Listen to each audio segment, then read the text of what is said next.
ओम शांति।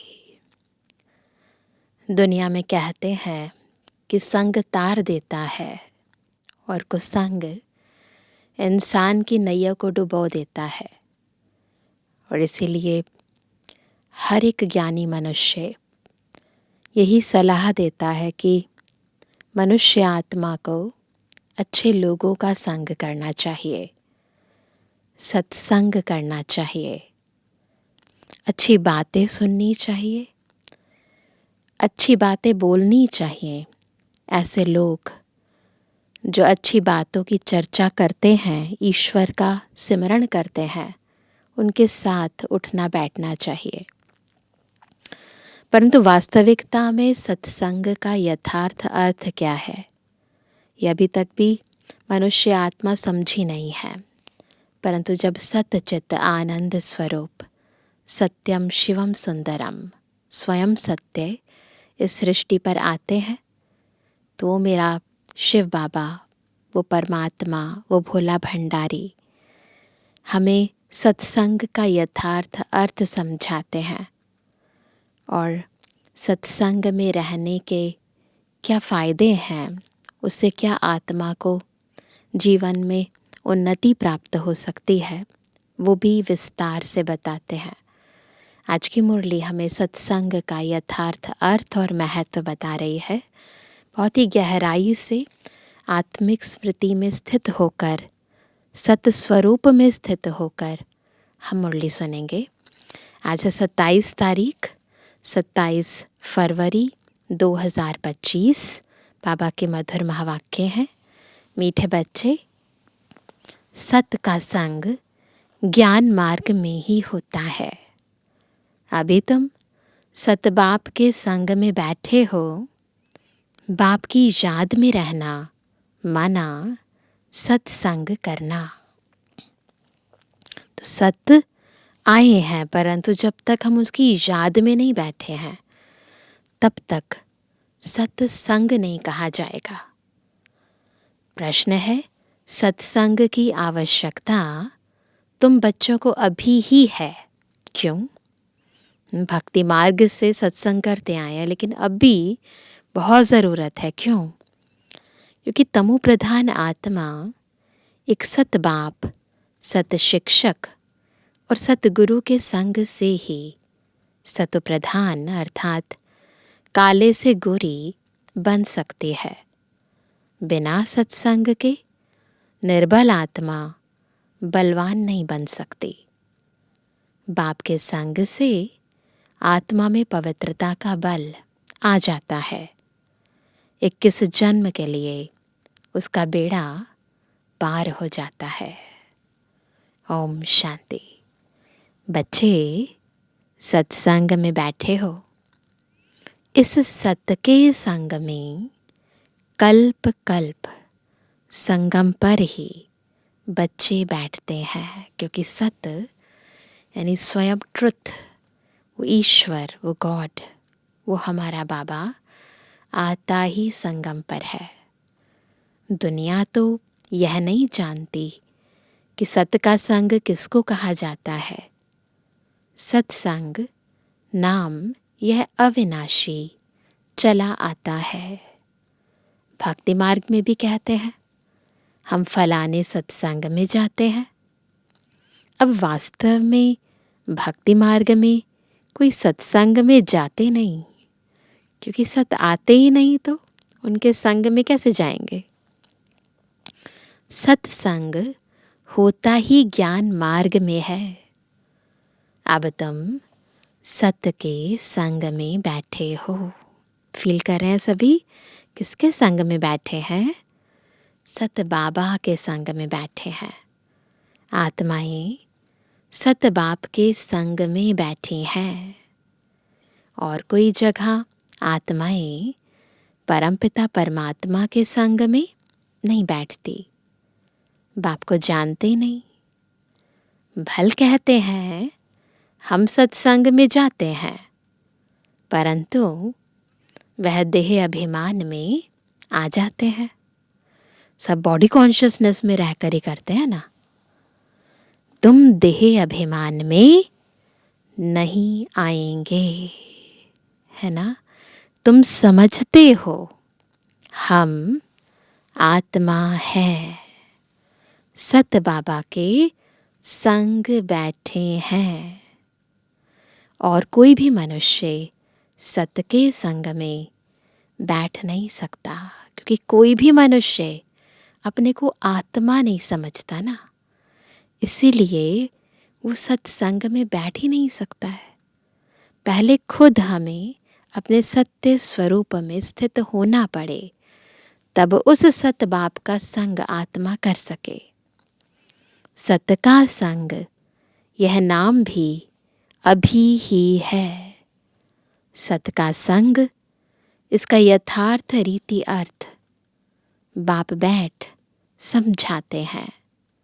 तुम आत्माएं अब परमात्मा बाप जो सत्य है उनके साथ बैठी हो। किसके साथ बैठे हैं सभी? वही जिसे ट्रुथ कहते हैं, उस सत बाप के संग बैठे हैं। वह सत बाप, सत टीचर, सत गुरु है। तो गोया तुम सत्संग में बैठे हो, फिर भल यहाँ व घर में बैठे हो, परंतु अपने को आत्मा समझ याद बाप को करते हो। हम आत्मा अब सत बाप को याद कर रहे हैं, अर्थात सत के संग में है। बाप मधुबन में बैठे हैं। बाप को याद करने की युक्तियां भी अनेक प्रकार की मिलती हैं। याद से ही विकर्म विनाश होंगे, यह भी बच्चे जानते हैं। हम 16 कला संपूर्ण बनते हैं, फिर उतरते उतरते कला कम होती जाती है।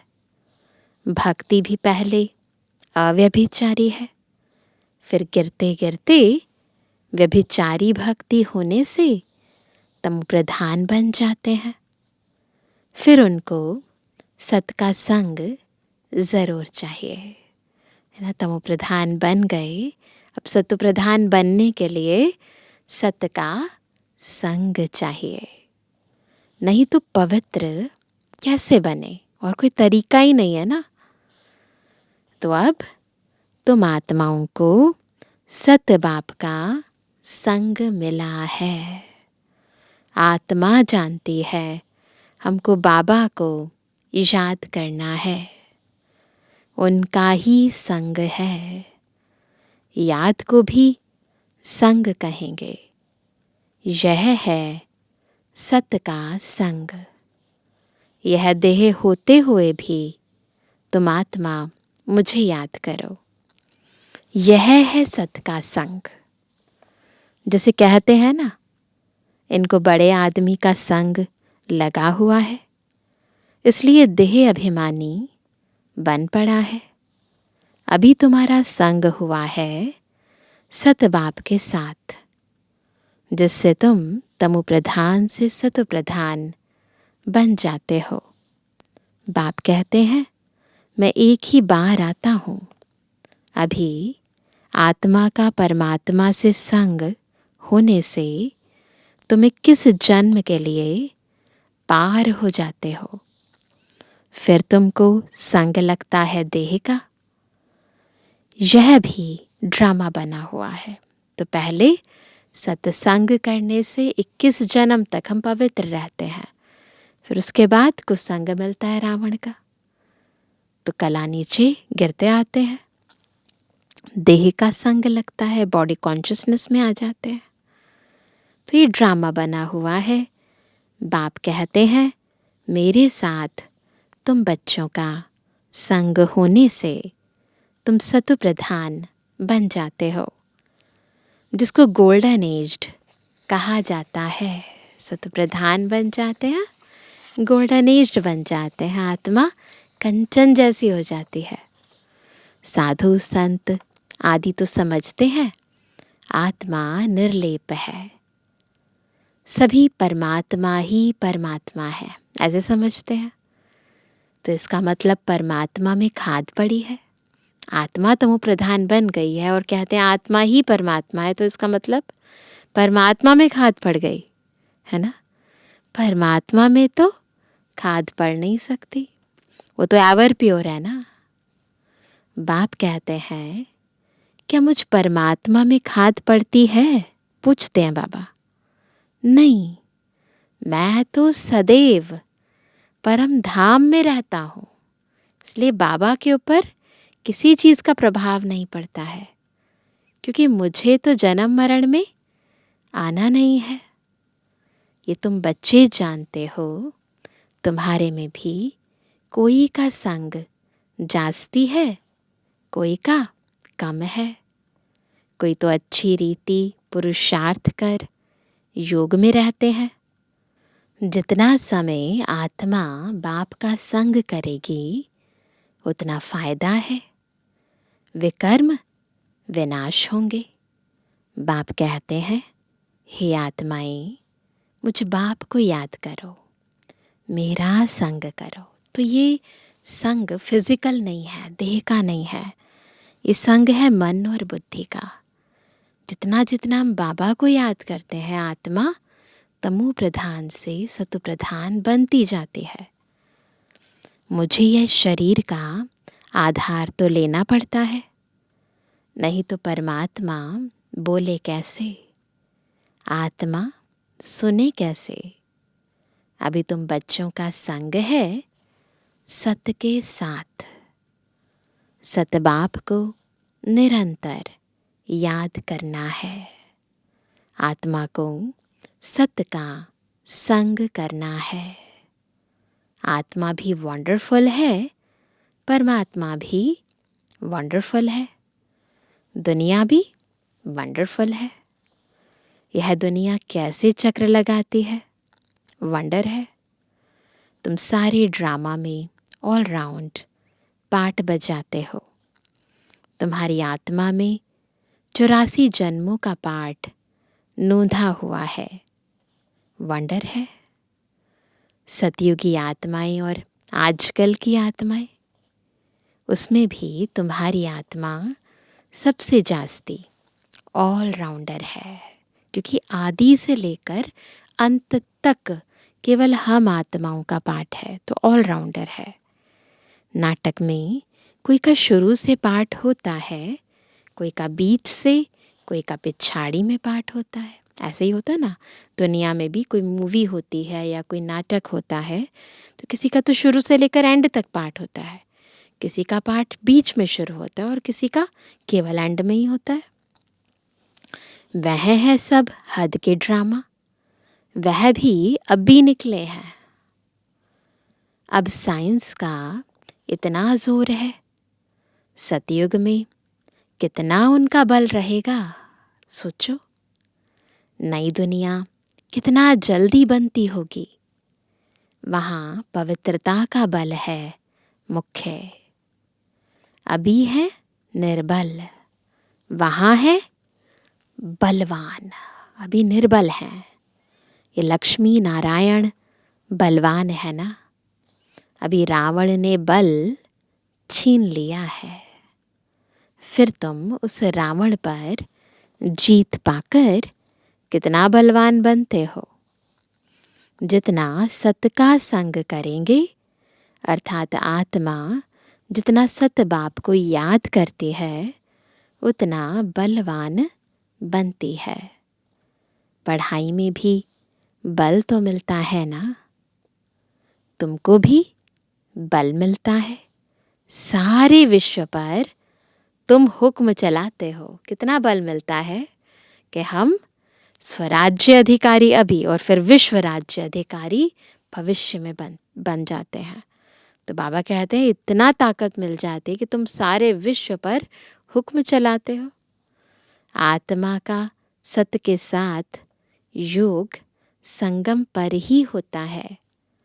बाप कहते हैं आत्मा को मेरा संग मिलने से आत्मा बहुत बलवान बन जाती है।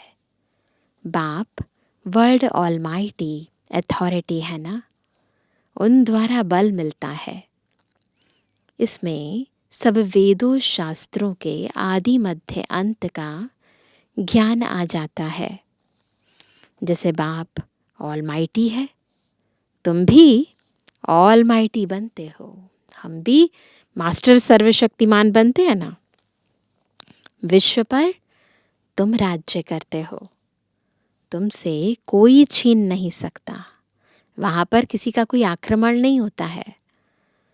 तुमको मेरे द्वारा कितना बल मिलता है, इनको भी बल मिलता है।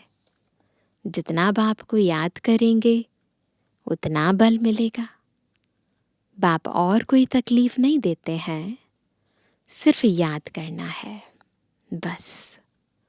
84 जन्मों का चक्र अब पूरा हुआ है, अब वापस जाना है। यह समझना कोई बड़ी बात नहीं है। जास्ती रेजगारी में जाने की तो दरकार नहीं है, और बहुत सारी जो बातें हैं उनमें विस्तार में जाने की ज़रूरत नहीं है। सार है अपने को आत्मा समझ के बाबा को याद करना है। बीज को जानने से समझ जाते हैं, इनसे ये सारा झाड़ ऐसे निकलता है। बीज को देखते हैं ना तो उसकी क्वालिटी समझ जाते हैं कि इस बीज से कैसा पौधा या कैसा पेड़ और कैसे फल मिलने वाले हैं, अपने आप पता चल जाता है। तो नट शेल में बुद्धि में आ जाता है। यह बड़ी विचित्र बातें हैं।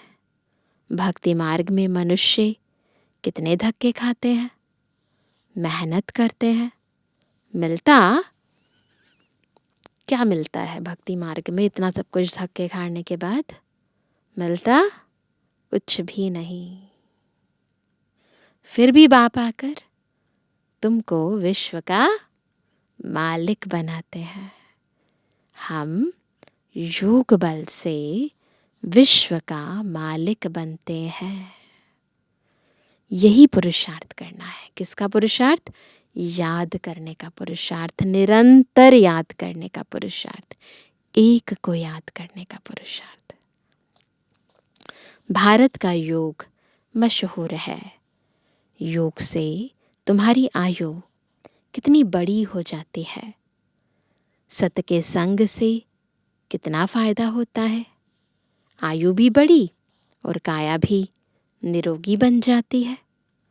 यह सब बातें तुम बच्चों की बुद्धि में ही बिठाई जाती हैं, और कोई का भी सत्य के साथ संग नहीं है सिवाय तुम ब्राह्मणों के। तुम प्रजापिता ब्रह्मा की संतान हो, दादे के पोत्रे हो, तो इतनी खुशी होनी चाहिए ना। कितनी बड़ी आइडेंटिटी है, कितनी बड़ी विभूति हो।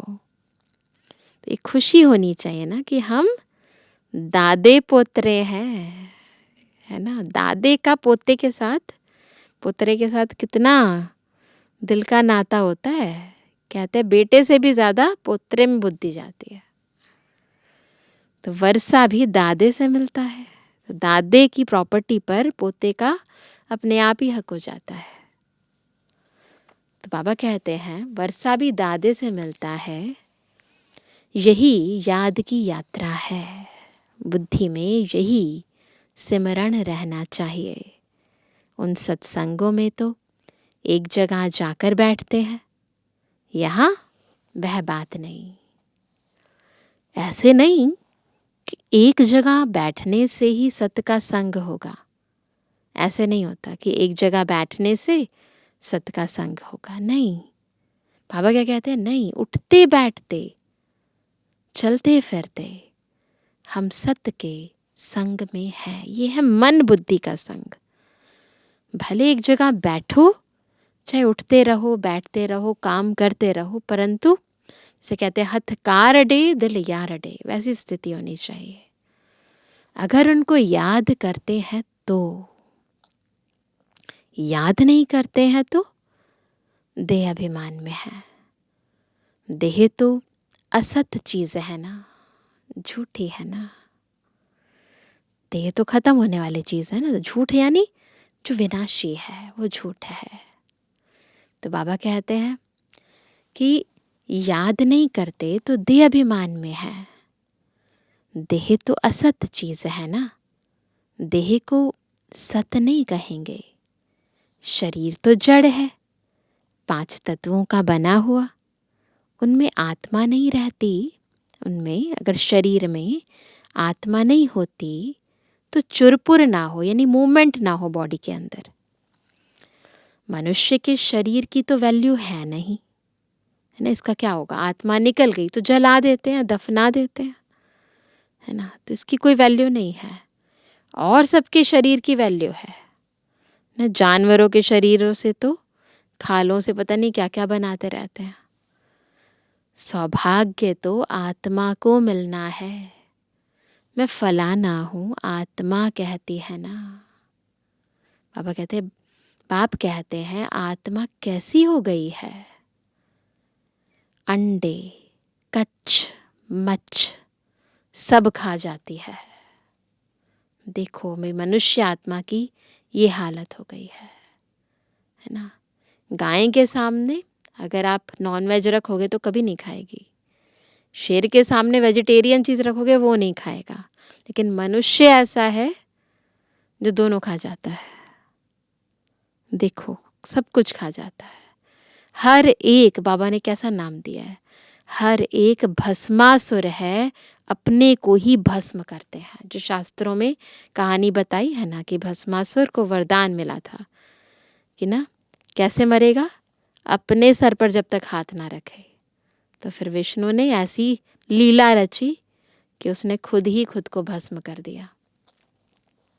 कैसे, काम चिता पर बैठ हर एक अपने को भस्म कर रहे हैं। तो भस्मासुर ठहरे ना। अभी तुम ज्ञान चिता पर बैठ देवता बनते हो, है ना। सारी दुनिया काम चिता पर बैठ भस्म हो गई है। तमो प्रधान काली हो गई है। बाप आते हैं बच्चों को काले से गोरा बनाने। तो ये शरीर की बात नहीं है, आत्मा की बात है। आत्मा जो काम चिता पर बैठकर काली हो गई थी, उसे बाबा ज्ञान चिता पर बैठाकर गोरा बना देते हैं।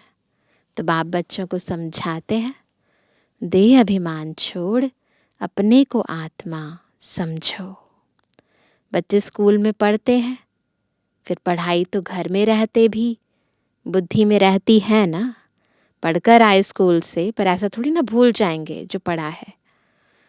यह भी तुम्हारी बुद्धि में रहनी चाहिए। ऐसे नहीं बाबा से पढ़कर जाएं, फिर काम करते हुए व्यवहार में आते हुए भूल जाएं। नहीं, ये ज्ञान भी बुद्धि में रहना चाहिए। यह है तुम्हारी स्टूडेंट लाइफ। एम ऑब्जेक्ट सामने खड़ी है। उठते बैठते चलते बुद्धि में यह नॉलेज रहनी चाहिए। यहाँ बच्चे आते हैं, रिफ्रेश होते हैं। कहाँ, मधुबन में आते हैं ना। युक्तियाँ समझाई जाती हैं कि ऐसे ऐसे समझाओ।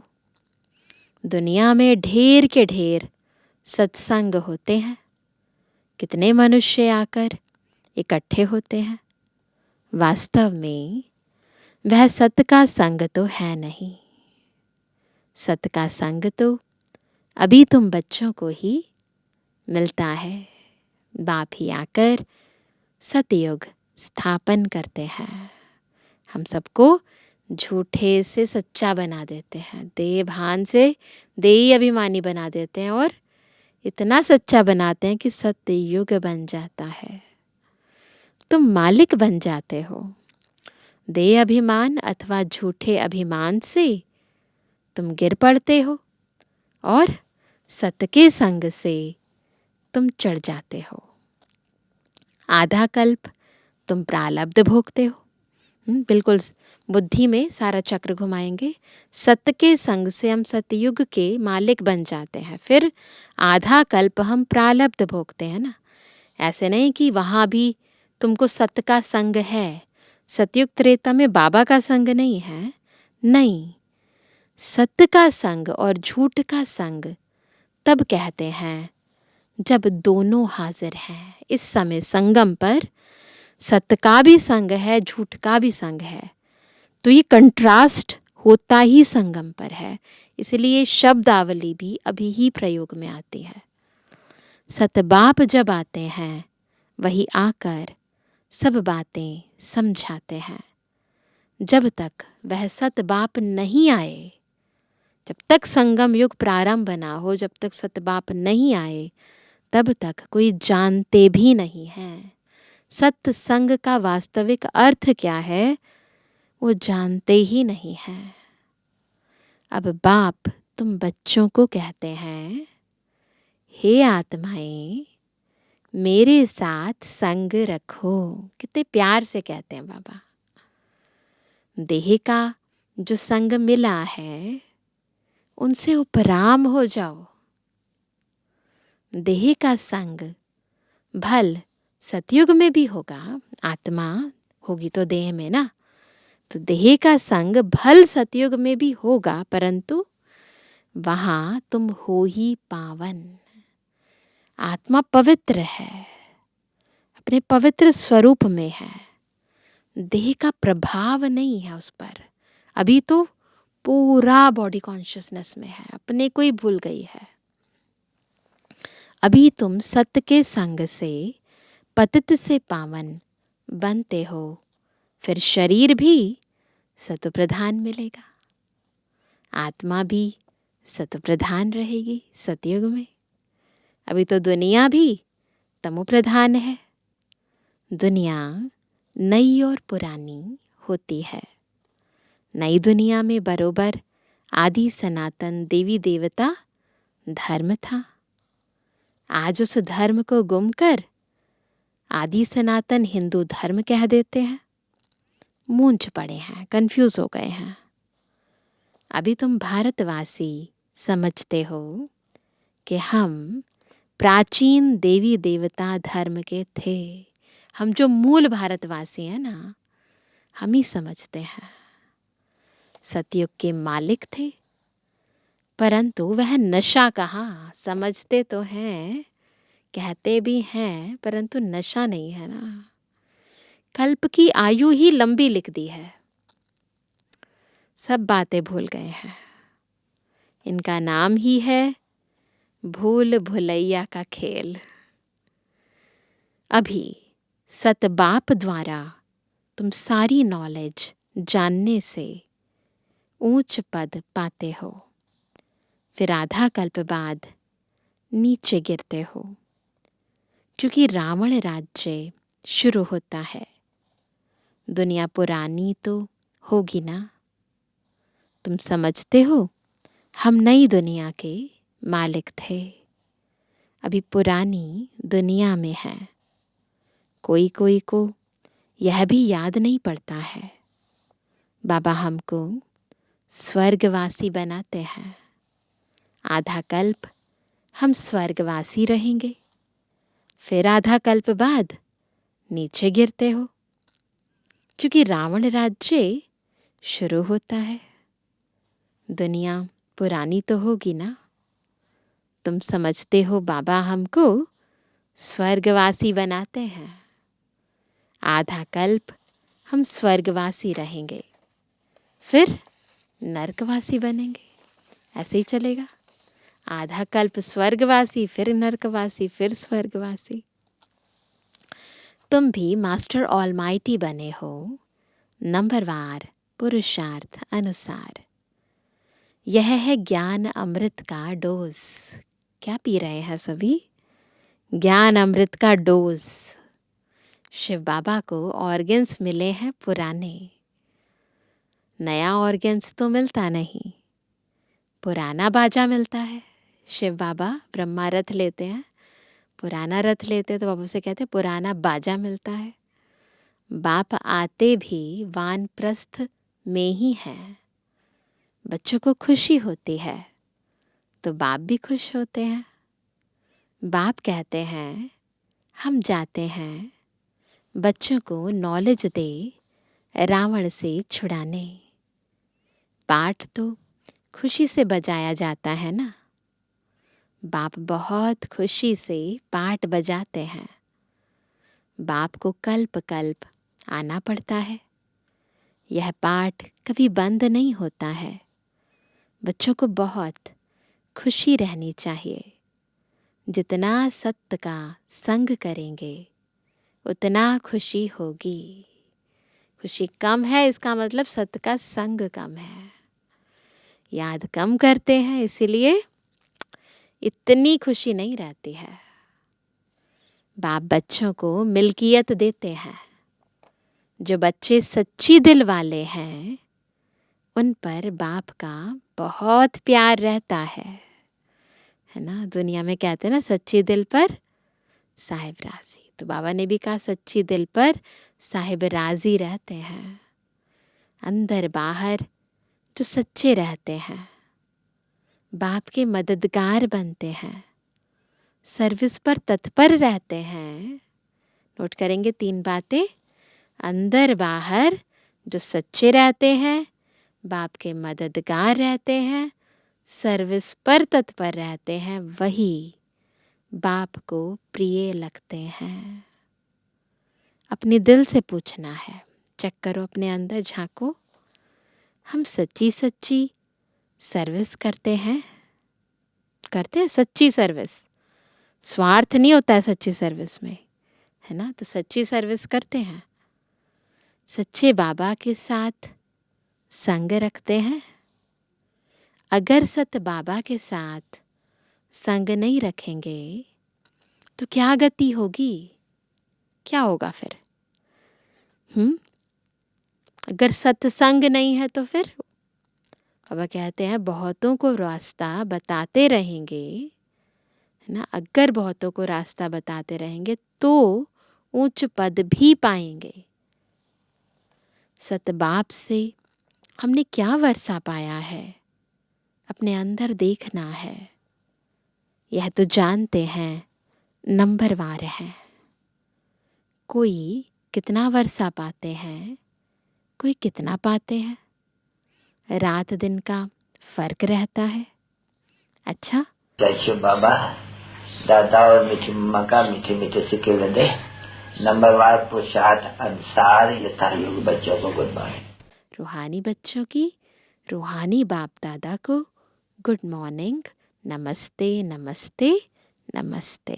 धारणा के लिए मुख्य सार। पहला, तुम्हें जो इस देह का संग मिला है, इस संग से उपराम रहना है। सत्य के संग से पावन बनना है। दूसरा, इस स्टूडेंट लाइफ में चलते फिरते बुद्धि में नॉलेज घूमती रहे। एम ऑब्जेक्ट को सामने रख पुरुषार्थ करना है। सच्ची दिल से बाप का मददगार बनना है, सच्चे दिल से। आज का वरदान है, अव्यभिचारी और निर्विघ्न स्थिति द्वारा फर्स्ट जन्म की प्रारब्ध प्राप्त करने वाले समीप और समान भव। बाबा के समीप और बाप समान कौन सी आत्मा बनती है? जो अव्यभिचारी और निर्विघ्न स्थिति से फर्स्ट जन्म की प्रारब्ध प्राप्त करती है। जो बच्चे यहाँ बाप के गुण और संस्कारों के समीप हैं, यहाँ संगम पर सर्व संबंधों से बाप के साथ का व समानता का अनुभव करते हैं, वही वहाँ, कहाँ? सतयुग में, रॉयल कुल में फर्स्ट जन्म के संबंध में समीप आते हैं। दूसरा पॉइंट, फर्स्ट में वही आएंगे जो आदि से अब तक अव्यभिचारी और निर्विघ्न रहे हैं। निर्विघ्न का अर्थ ये नहीं है कि विघ्न आए ही नहीं, लेकिन विघ्न विनाशक व विघ्नों के ऊपर सदा विजयी रहें। यह दोनों बातें यदि आदि से अंत तक ठीक है। कौन सी 2 बातें? पहला, कि हमारे गुण और संस्कार बाप से मेल खाते हों, और दूसरा, एक बाबा की अव्यभिचारी याद में रहते हैं और निर्विघ्न रहते हैं। यदि ये दोनों बातें आदि से लेकर अंत तक ठीक हैं तो फर्स्ट जन्म में साथी बनेंगे। तो अपने भीतर चेक करना है। आज का स्लोगन है, साइलेंस की पावर से नेगेटिव को पॉजिटिव में परिवर्तन करो। एक ही शक्ति है जो नेगेटिव को पॉजिटिव में कन्वर्ट कर सकती है, वो है साइलेंस की शक्ति। अभी सुनते हैं आज का व्यक्ति इशारा। एकांत प्रिय बनो, एकता और एकाग्रता को अपनाओ। एकांतवासी अर्थात सदा स्थूल एकांत के साथ साथ एक के अंत में रहना, है ना। स्थूल एकांत एक बात है, दूसरी बात एक के अंत में रहना। एकाग्रता की शक्ति से किसी भी आत्मा का मैसेज उस आत्मा तक पहुंचा सकते हो, है ना। दुनिया में कहते हैं टेलीपैथी, तो हम भी एकाग्रता की शक्ति से किसी भी आत्मा तक मैसेज पहुंचा सकते हैं। किसी भी आत्मा का आह्वान कर सकते हो, किसी भी आत्मा की आवाज़ को कैच कर सकते हो, किसी भी आत्मा को दूर बैठे सहयोग दे सकते हो। पर कौन सी शक्ति चाहिए? एकाग्रता की शक्ति। अच्छा, ओम शांति।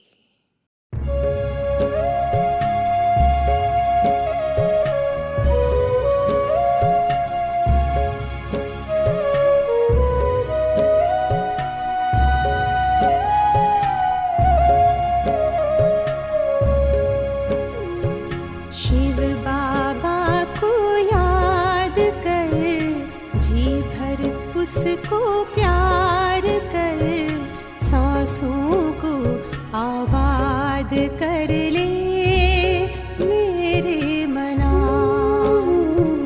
शिव बाबा को याद कर, जी भर उसको प्यार कर, सांसों को आबाद कर ले मेरे मना।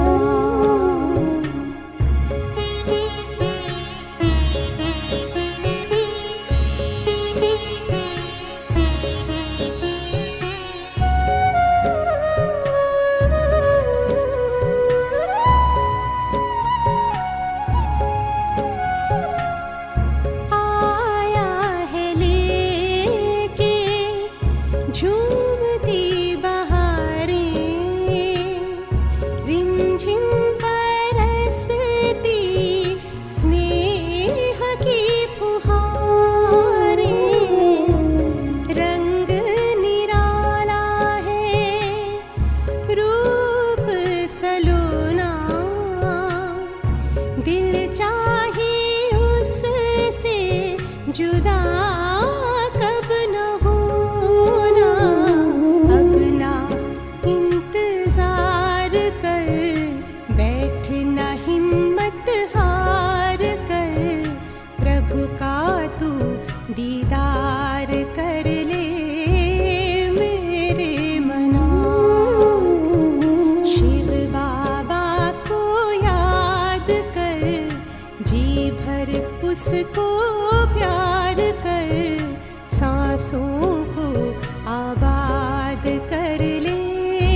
उसको प्यार कर, सांसों को आबाद कर ले मेरे मना,